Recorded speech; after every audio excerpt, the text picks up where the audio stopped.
C'est déjà une question hyper difficile à répondre, monsieur Juncker. Tu parles des lobbies des sociétés. À un moment, tu veux pas non plus te mettre et la Commission européenne et YouTube et tous les gens qui croient en toi à dos. Enfin, sauf si tu comptes pas faire long feu sur YouTube, mais... Mais la question que je me posais, c'est confier à quelqu'un qui a été ministre des Finances pendant 18 ans du plus grand paradis fiscal en Europe, la mission de lutter contre l'évasion fiscale, est-ce que ce serait pas finalement un petit peu comme désigner chef de police un braqueur de banque ?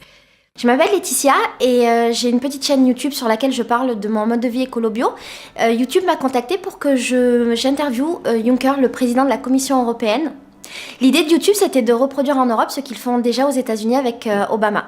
J'ai été choisie parce que j'avais déjà travaillé avec eux sur un super projet avec des jeunes de banlieue. Et j'ai été super emballée par ce projet parce que je me suis dit que c'était une occasion unique de pouvoir amener un vrai message et le message des jeunes au président de la Commission européenne. Du coup, j'ai sollicité un maximum de monde sur Internet pour pouvoir avoir les questions que les jeunes se posent vraiment. Au moment de préparer l'interview avec YouTube, je me suis rendu compte qu'ils attendaient de moi que je pose des questions super lisses et que le but de tout ça, en fait, c'était de faire une grosse publicité à Juncker. Et si je fais cette vidéo aujourd'hui, c'est parce qu'en fait, à la base, YouTube m'avait promis que je pourrais poser les questions que je voulais. Et en fait, au fur et à mesure, je me suis rendu compte qu'il y avait des questions importantes qui passaient pas très bien. Au début, je me suis rendu compte que YouTube cherchait à m'influencer gentiment.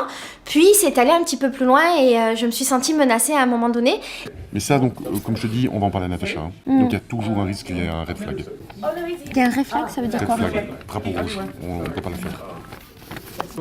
À un moment, tu veux pas non plus te mettre et la Commission européenne et YouTube et tous les gens qui croient en toi à dos. Enfin, sauf si tu comptes pas faire long feu sur YouTube,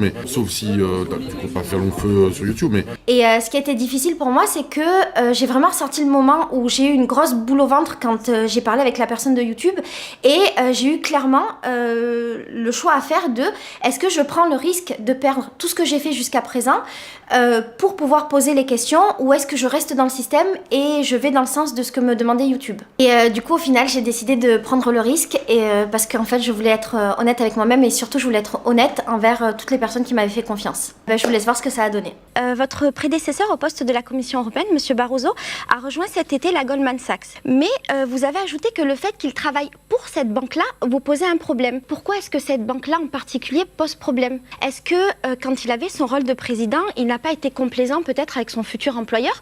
Ou est-ce que maintenant qu'il occupe un poste dans une banque privée, il n'est pas arrivé avec dans ses poches des secrets d'État, par exemple? Il a été montré notamment que le Luxembourg a permis dans le plus grand secret à des multinationales comme McDonald's ou comme Pepsi de rapatrier tous leurs profits réalisés dans les pays d'Europe et de ne payer au final qu'1% d'impôts.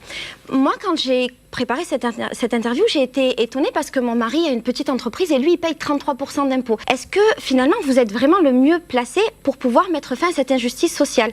Parce que confier à quelqu'un qui a été ministre des Finances pendant 18 ans du plus grand paradis fiscal en Europe, la mission de lutter contre l'évasion fiscale, est-ce que ce serait pas finalement un petit peu comme désigner chef de police un braqueur de banque?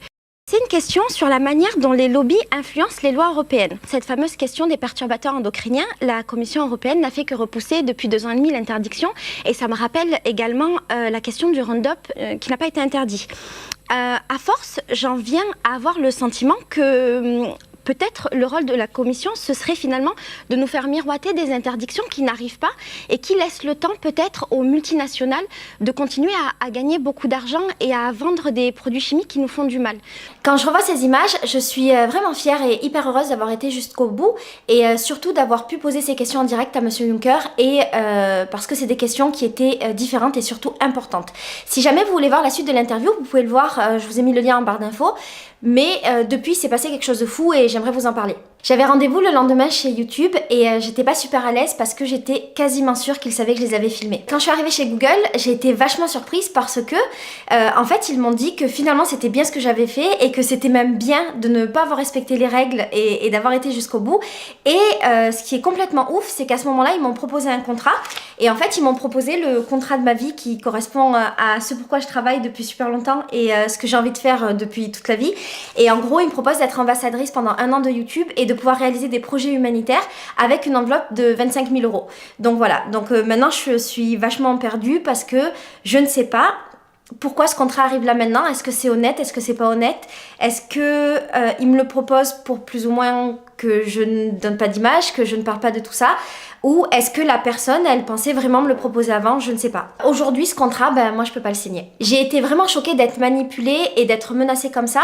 Et en fait, je me dis que je ne peux pas laisser ça sous silence, que ce soit pour les créateurs sur YouTube ou même pour tous les gens qui regardent YouTube, parce que je trouve que c'est vraiment trop grave et que ce n'est pas une situation normale, et j'irais même jusqu'à dire que c'est une situation qui est choquante. Et par là, je ne veux pas dire de virer ce mec qui m'a aidé à préparer l'interview et qui m'a menacée, parce que c'est un mec qui travaille chez YouTube et son travail officiel, c'est de faire en sorte que YouTube soit bien auprès de la Commission européenne. Et ce n'est bien entendu pas une histoire personnelle. Ce que je voudrais aujourd'hui, en fait, ce serait que YouTube s'engage publiquement à ne plus jamais manipuler, menacer et instrumentaliser des YouTubeurs, parce que ce n'est pas l'image qu'on se fait de YouTube, ce n'est pas l'image que je me fais de YouTube. Pour moi, YouTube vaut beaucoup mieux que ça, et j'espère que ce cas-là permettra à ce que ça n'arrive plus jamais, et c'est vraiment important. Moi, j'ai pris des risques pour pouvoir poser des questions qui étaient importantes et les questions que vous vous posiez à propos de l'Europe. J'ai pris le risque de perdre le job de ma vie et peut-être tout ce pourquoi je travaille depuis super longtemps. Et en fait, je trouve que là maintenant j'ai fait ma part, je peux pas faire plus, et c'est maintenant que ça se joue. Donc si toi aussi tu veux continuer à pouvoir t'exprimer de manière libre et sans censure sur la plateforme qui est YouTube, si toi aussi tu penses que je n'ai pas fait tout ça pour rien, je t'invite fortement à partager cette vidéo auprès de tous tes potes, à la faire circuler sur les réseaux sociaux, parce que YouTube, c'est une plateforme en laquelle je crois, c'est une plateforme en laquelle on croit, et c'est une plateforme qui doit rester libre, et nous, on doit être le garant de cette liberté. Je vous fais des gros bisous et je vous dis à bientôt. Ciao!